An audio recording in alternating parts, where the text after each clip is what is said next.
Hey there, art nerds. So today I am going to paint 4 different beautiful watercolor illustrations using 4 different palettes, all to test out the Mairtini watercolor paper. You guys might remember this from an earlier mud test.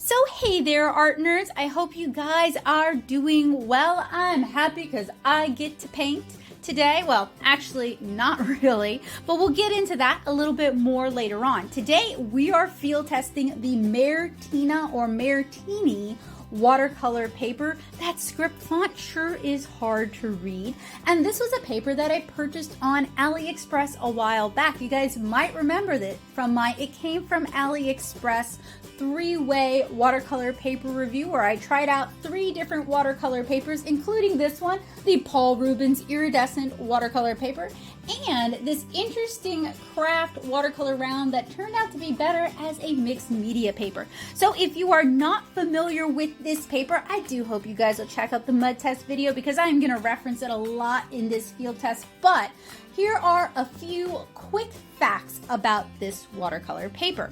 So these are teeny tiny little watercolor rounds, about 3.5 inches in diameter. So they're really pretty small. They are not block bound, they are loose. This pack includes 30 sheets, and it's a little metal tin, which could be great for travel watercolors. And this paper is interesting in that it is 25% cotton and the rest is German paper pulp. So it is a mixed fiber paper, which if you guys have spent any time hanging out with me here on the channel, you know I don't necessarily love mixed fiber papers. They tend to have the worst qualities of both parent fibers, but you know what? I am just absolutely enraptured with round watercolor papers, so you know, I had to try it out. So a while back, I reviewed the Dorer Art watercolor round. That was a cellulose watercolor block, and hey, I really liked it. I liked painting on it, and I liked using it with alcohol markers, and I will link those videos as well as a transcript of what we're talking about today down in the description below. So if you missed something, or if you want more information, or you're looking for more reviews and tutorials, I sure hope you guys will scroll on down and check out that description.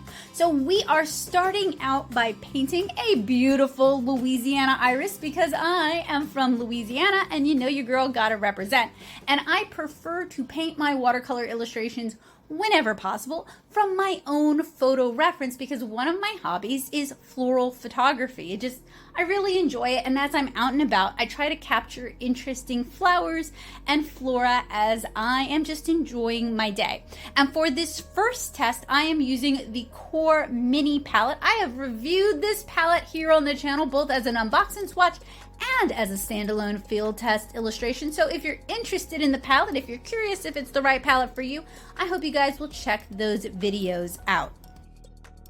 So for this field test review, I am going to do 4 different floral illustrations, 4 different watercolor palettes, and this has been done over several days. So when I said we're painting today, I kind of fibbed a little bit. Really, I spent a week and a half painting these because even though we're doing this in time lapse and everything is super duper quick, it does take time to draw and paint these kind of things. So I found that this paper was fairly easy to pencil on and it was easy to ink on. And I inked it with my favorite, my Sakura Pigma FB brush pen. It is waterproof and alcohol marker proof. And basically what I did is I drew and inked a flower each day, let it sit for 24 hours, and then erased the pencils underneath. So it doesn't really erase that well. Care should be used when erasing on this paper. Before painting, this paper needs to be supported. It earned the nickname Danger Pringle in my initial mud test. So I used washi tape to adhere it to a chipboard support because I want to do edge-to-edge watercolor painting, which means I can't use clips or washi tape on the front. So this field test was done with Core watercolors. I use these paints frequently, so I know how they generally handle on both cellulose and cotton rag papers. And since this is a mixed fiber paper, it contains both cellulose and cotton rag.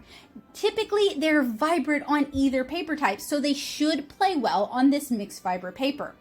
So even with the support, this paper really wants to danger Pringle up when water is added. It also does not handle additional water well, and the color moves a lot and unpredictably. It's not fun, it's just kind of annoying. I generally dislike mixed fiber watercolor papers as they tend to have the worst tendencies of both parent fibers. It also makes it more difficult to predict how the paper will handle. Cellulose papers handle one way and cotton rag papers handle another. If you've ever joined me for one of my Friday night watercolor workshops, you guys will hear me talk about that a lot. This paper is also kind of slow to dry, even compared to some of the cotton rag papers that I regularly use. Wet and to wet is on this paper. This is really not a paper for wet and to wet watercolor applications. I really like the little bite-sized round format, and while this paper has limitations, I do think it would be fun to do small floral illustrations on this paper, as you guys see me doing today. It's not a great paper, but if it were more common, I could easily recommend you try it, as it's not bad either, but it's definitely not worth chasing down. I ordered this off of AliExpress. You used to be able to find it on Amazon. Even now, it's getting increasingly difficult to find, so if I can find it, I will link it in the description for you guys. The colors seem to dry kind of muted on this paper. It's difficult to build up the kind of color intensity I'm used to with core watercolors, and the color mixes look kind of muddy, even though I know core usually mixes really cleanly. I'm still kind of disappointed by how small these rounds are. The tin itself is a better size. The end result is a cute little watercolor piece, but I would have preferred the slightly larger size. So here is our finished iris. It is beautiful, but maybe not quite as vibrant as I really would have liked, especially given my history with core watercolors. I felt this was a fair test, but you guys know me, I sure do love painting watercolor florals, and I was having a lot of fun, even though I was kind of fighting the paper sometimes. So I decided to do 4 different illustrations. Our next illustration is going to be hydrangea, and for this illustration, I want to work with more opaque watercolors. So I'm going to be using a lot of Holbein watercolors. So if you guys are new to my channel, hi, I'm Becca. I'm a watercolor comic artist. Most of my watercolor reviews are geared around being a watercolor comic artist and illustrator. While I'm drawing florals today, I draw and paint a lot of people and characters. I've got loads of tutorials on how you can learn how to do just that here on the channel, as well as lots of super helpful reviews that are aimed at helping you guys find art supplies that you will truly enjoy.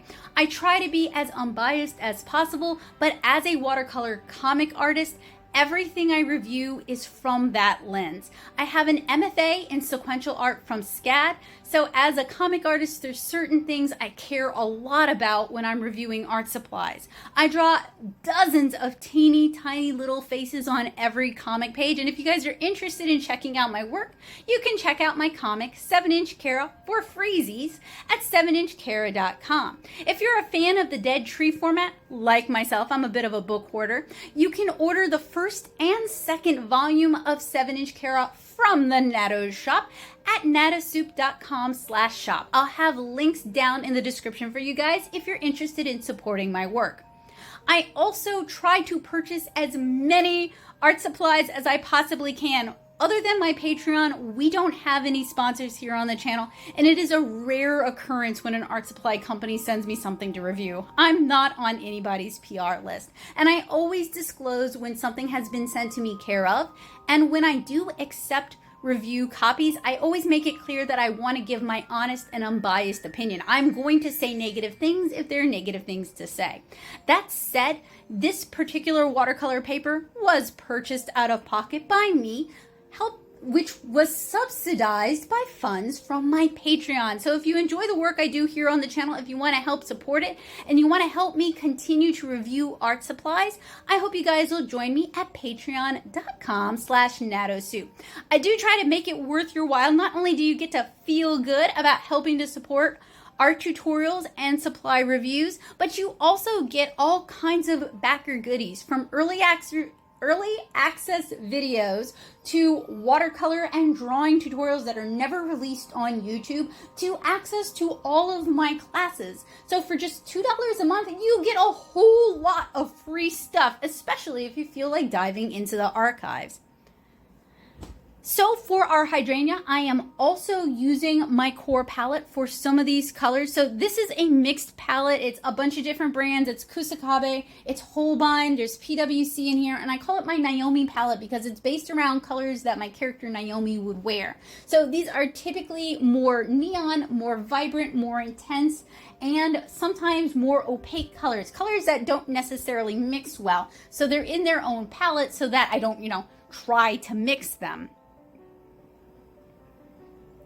I'm going to be working with a lot of Holbein, more opaque watercolors today. And the way that I've found to get the most out of opaque watercolors, especially in this instance, is to take a page from Gensai Watercolors book and do a lot of wet into wet color mixing. Now, this paper does not like wet into wet.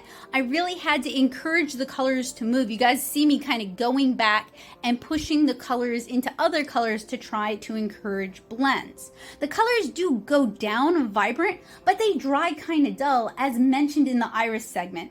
But it's always disappointing to see in a wet to wet application, especially when painting florals. Anybody who paints a lot of watercolor knows that watercolor never dries quite as gorgeous as it is when it's wet, but we're looking for that close approximation. We really want those colors to sing. So it's really disappointing to see how muddy and uninspired and not vibrant these colors tend to dry on this paper.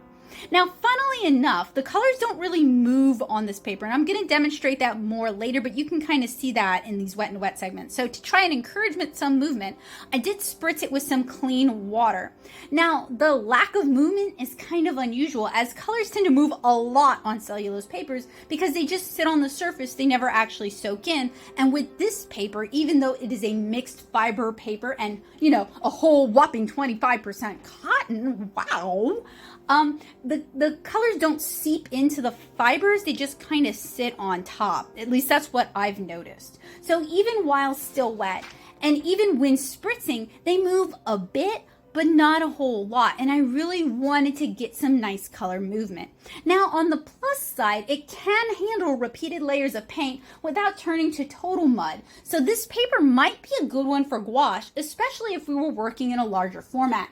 That said, I haven't really seen these rounds available in different fibers, so I haven't seen it just cellulose or just cotton rag, and I haven't really seen it block bound or in a larger size. But Paul Rubens does, what Mairtini don't, and they do offer larger block bound 100% cotton watercolor rounds. And I have a small one to review for you guys, so I hope you guys will look forward to that because I sure am. Like I said, I am sucker for the round format, so I'm gonna review a lot of round watercolor papers. I just find it a really fun and invigorating way to kind of get out of an art slump, because by changing the size and changing the composition, it really changes how you can portray these things. Now, these things are going to be a bear to frame because they are round, so I'm not really sure how I will sell the originals, but I'm sure I'll figure something out.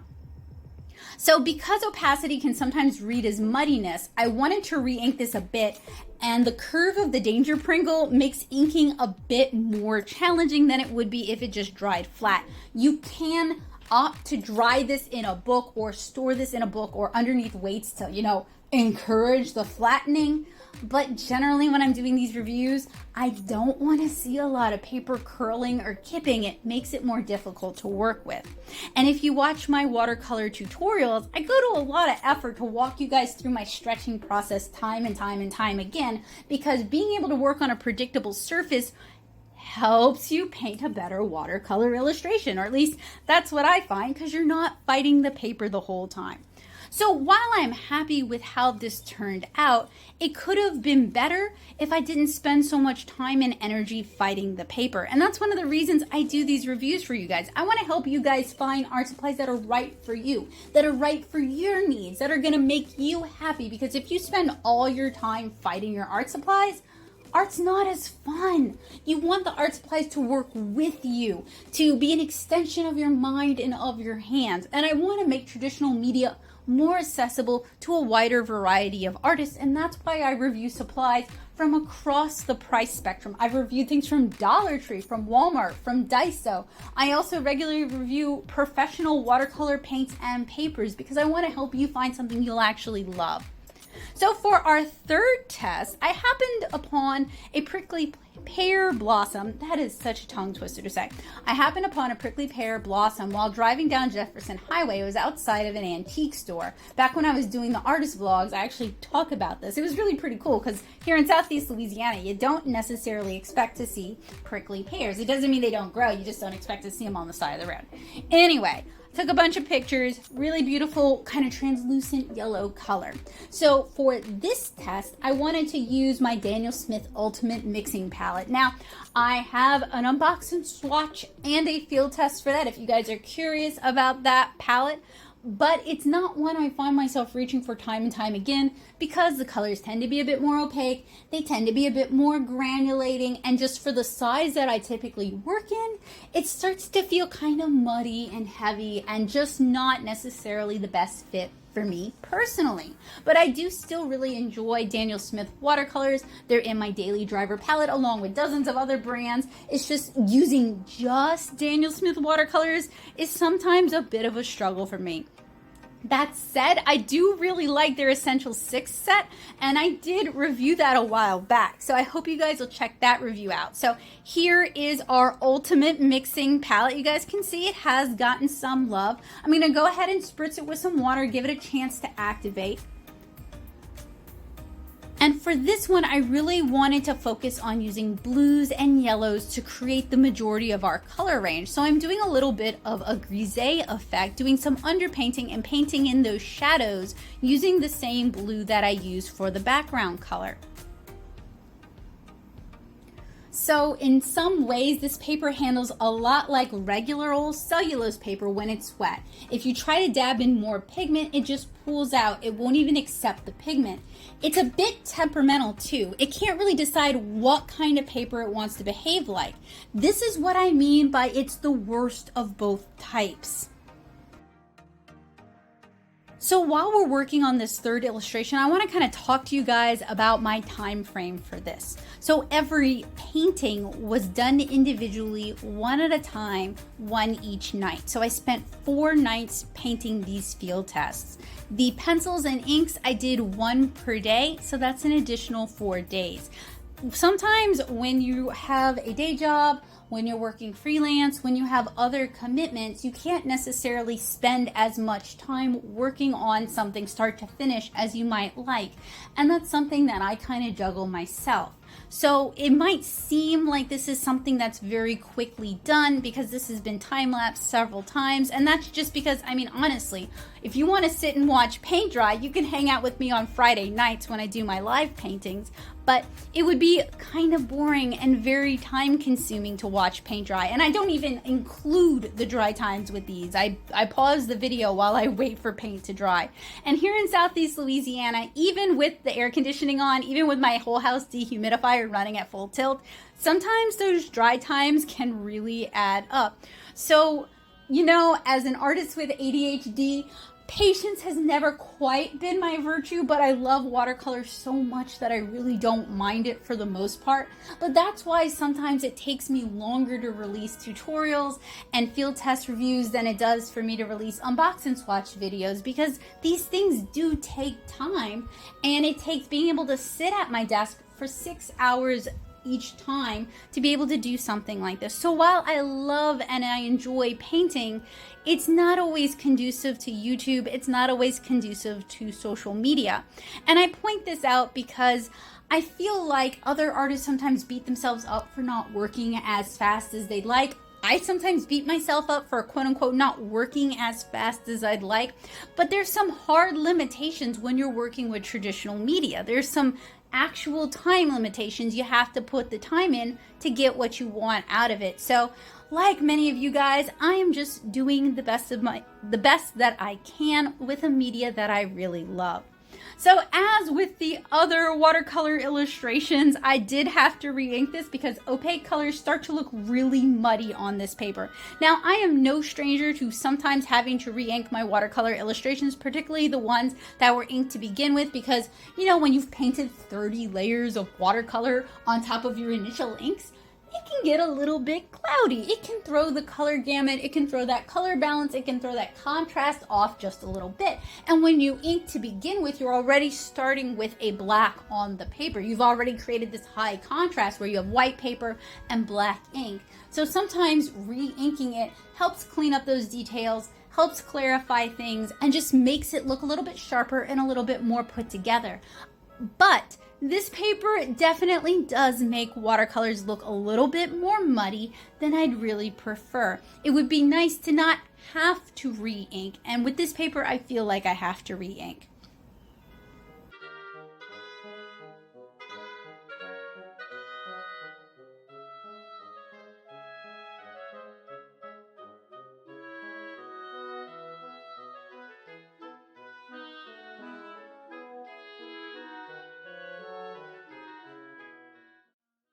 So I am doing one more test with this paper because I just really like series of things, and even though this paper definitely has its quirks and its caveats, it's got its downsides to it, I was having fun painting small, cute, round floral illustrations. So for our final watercolor test, I am drawing a water lily. I really love water lilies. There's something about that combination of pink and yellow that is just, it feels ethereal to me. It's just magical. And it just fits really well with the round format as well. So for this illustration, I'm going to be using my DaVinci mixing palette. It's another one that I have unboxed, swatched, and field tested here on the channel. And it's one that you guys will see me use time and time again because I just happen to really like these watercolors. I find that they perform quite well. I also want to point out that most of the watercolors that were used in today's field test are American-made watercolors. So Core is made by Golden. That's an American watercolor company. Daniel Smith watercolors are made in Seattle, Washington, I believe, and DaVinci watercolors are made in the US as well. Now, I believe Mairtini watercolors or Mairtini watercolors are not made in the US. They do talk about German paper pulp, but I don't think this is a German brand. I actually think, at least given the packaging that I have for this one, and it could be the Chinese release, I do think they might be made in China by a Chinese brand. If you guys happen to know, let me know the skinny down in the description below. Sometimes with AliExpress art supplies, it can be more challenging to track down information, particularly if they don't really have their own website. So if you know, please do let me know. And on that note, if your opinions on this paper are just totally different from mine, if you love this watercolor paper, if you think I'm nuts, if you think mixed fiber watercolor papers are great and you really like them and you don't know where I'm getting all this hate from mixed fiber watercolor papers from, let me know in the description, in the comments as well. I'm always interested in second opinions. I'm always interested in how other watercolors handle their materials because, like I said earlier, I'm a watercolor comic artist. I handle things the way I would for my comic illustrations. We all come from different backgrounds. We've all learned from different teachers, and we all bring different exciting experiences to the table. So while I might feel one way about this paper and I might handle it a particular way, you might have a totally different use case for it that makes it really shine. And if I'm missing out on something, if there is some really cool technique that I just don't know, I would love to learn it and try something new. So I'm always interested in hearing how your experiences differ from mine, respectfully, of course. Let's all be nice to one another here. We're all here to learn and we're all here to grow. Let me know in the comments below though, and link your art. I would love to check out what you're working on. So of the watercolors that I tried with this paper, I found that the DaVinci watercolors handled the best. I had the fewest problems. Now, to be fair, DaVinci watercolors are just plain great. They are just an overall great player. They handle well on cellulose. They handle well on cotton rag. I think it's more a testament to the DaVinci watercolors than necessarily to this paper, although Also, to be fair, this is the 4th day that I was painting on this paper, so I'd actually developed a lot of experience with it. And also on that note, I actually use this paper for my supervision super granulating watercolor field test that'll hopefully be coming up really soon, because while I didn't love this paper for the flowers, I did think it was passable enough to kind of replicate Canson Montval, which is what I use for my Cara pages. So that's a whole nother kettle of fish that I look forward to talking to you guys about. I hope you guys will look forward to it. I had way more fun with that one, mostly because the super granulating watercolors happen to really like this paper, but they seem like easygoing friends that might like most watercolor papers that you throw them at, other than maybe hot press. They probably wouldn't like hot press. So while this paper doesn't really handle just like loads of water, it doesn't really handle wet into wet super well, it does handle a lot of layers, and it does manage, while the colors don't dry as vibrant as I would like, it does maintain some color clarity, especially if you aren't doing a lot of muddy color mixing. And in that regard, the Da Vinci watercolors are really great because they're very clean watercolors. While there is some granulation, there's never like overwhelming, unpredictable granulation. You don't have to struggle or fight with them for color activation, so you can get a lot of really nice, beautiful, saturated color in one place really quickly, which for a paper like this, where everything just seems to sit on the surface, that does tend to work better, which is kind of nuts because, like I said earlier, once you get this paper wet, it just stays wet. The water stays on the paper rather than, you know, I don't know, actually evaporating into the atmosphere like one would expect with cellulose watercolor paper. So this is why I don't really like mixed fiber papers. Like I said earlier, it's just kind of the worst of both fibers, and it makes them kind of unpredictable because you're never really sure which way it's going to behave. Is it going to behave more like a cellulose? Is it going to behave more like a cotton rag? And I did the mud test earlier, and I already kind of knew what I was getting into with this paper,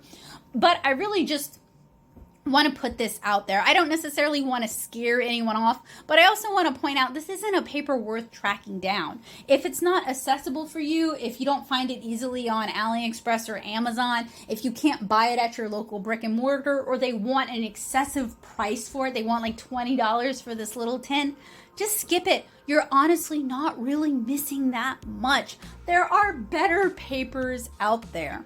So, despite what I might have said, I actually had a lot of fun with this field test. I love painting florals. I get a lot of enjoyment out of painting florals, and I love hanging out with you guys. And while I wasn't able to do everything I'd hoped that I would be able to do with this paper, I was able to figure a lot of things out, try some different techniques, and play around with some old favorites that I don't normally have a good reason to pull out. Hey, looking at you, Daniel Smith.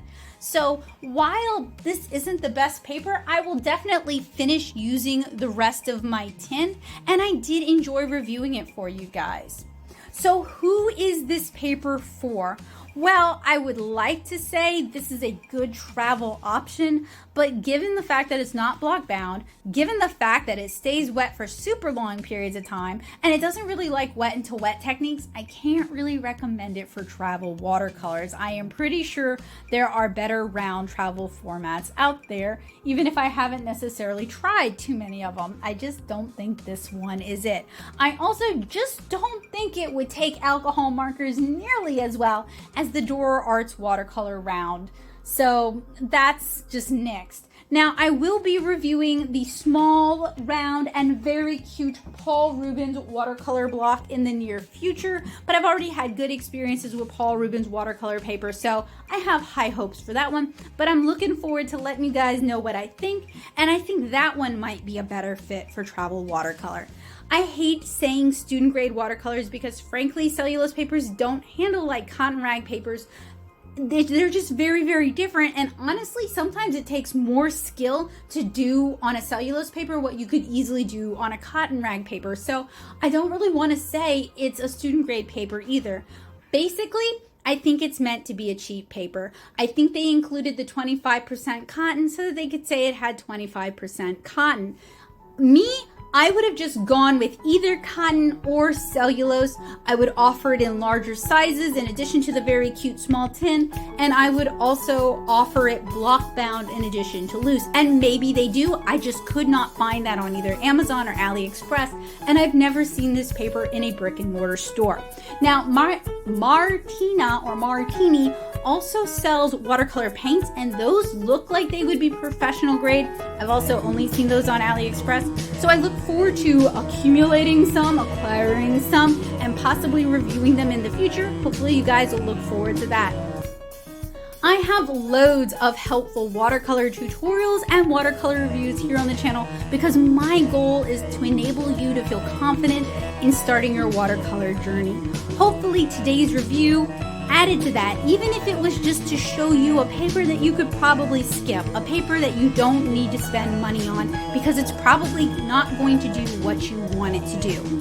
I'm satisfied with all 4 of these illustrations. I'm happy with how they turned out, but that is not a testament to the paper itself. It's more a testament to I've used a lot of bad watercolor papers over the years and have had to figure some things out. So it's more a reflection on my experience reviewing art supplies than it is on the paper itself. So if I were you, I'd give this one a skip unless you can find it very easily accessible and you think it'd be a fun addition to your studio. Otherwise, it's not necessarily worth the effort of tracking it down. For those curious or those who absolutely have to have it anyway, I will link it down in the description below if I can find it, because it's become increasingly difficult for me to find, but I will try to link it for you guys. And I hope you guys found this review helpful, useful, and informative. Have a wonderful day, guys.